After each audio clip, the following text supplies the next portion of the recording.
আসসালামু আলাইকুম ওয়া রাহমাতুল্লাহি ওয়া বারাকাতুহু। সম্মানিত প্রিয় উপস্থিতবৃন্দ, আজকের এই ভিডিওতে আমরা আলোচনা করব স্বপ্নে নক্ষত্র দেখলে কি হয়।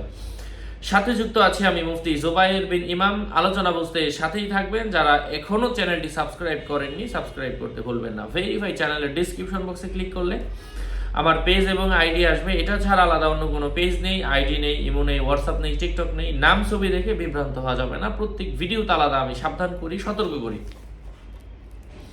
সম্মানিত প্রিয় দিনী ভাই ও বন্ধুরা, নক্ষত্র স্বপ্নে দেখা বিশ্বের সমস্ত মানুষ বোঝায়। তন্মধ্যে যেগুলো পুল্লিঙ্গ সেগুলো পুরুষ, বাকিগুলো হচ্ছে মহিলা। নক্ষত্রগুলো হলো মানুষের মধ্যে যারা অধিক সম্মানিত। ছোটগুলো দ্বারা সাধারণ মানুষ, ছোট শিশু এবং গোলামদের অর্থ হয়। কতগুলো নক্ষত্র দ্বারা সাহাবায়ে কেরাম রাদিয়াল্লাহু তাআলা আনহুকে বোঝায়, ওলামা ও ফুকাহে কেরাম অর্থ হয়ে থাকে। যেমন রাসূল সাল্লাল্লাহু আলাইহি ওয়াসাল্লামের বাণী, সাহাবায়ে কেরামের নক্ষত্র তুল্য, সাহাবায়ে কেরাম নক্ষত্র তুল্য। বাদশাহ স্বপ্নের তারকা দেখলে সেটা হবে তার প্রজা। বর স্বপ্নে তারকা দেখলে আশপাশের লোকজন বোঝাবে। কন্যা দেখলে তার সাথীদের উদ্দেশ্য হবে।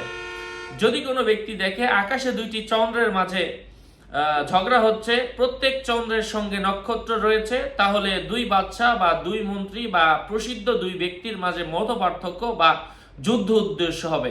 তদ্রূপ যদি দুটি গ্রহকে যুদ্ধে লিপ্ত হতে দেখে এবং তাদের উভয়ের মাঝে নক্ষত্র থাকে, তাহলে উপরের অনুরূপ উদ্দেশ্য হবে।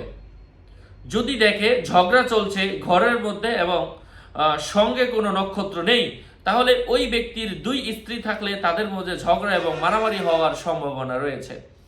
যদি কেউ স্বপ্ন দেখে নক্ষত্রসমূহ তার ঘরে একত্রিত হয়েছে, এর অর্থ হচ্ছে সে সুন্দরভাবে আনন্দের সাথে সম্মানের সাথে তার জীবন অতিবাহিত করবে। তাতে আলো না থাকলে বিপদে পড়তে হবে। যদি দেখে সে নক্ষত্র রাজ্যের অনুসরণ করছে, তাহলে মিল্লাতে মুহাম্মদুর রাসূলুল্লাহ সাল্লাল্লাহু আলাইহি ওয়াসাল্লামের অনুসারী হবে।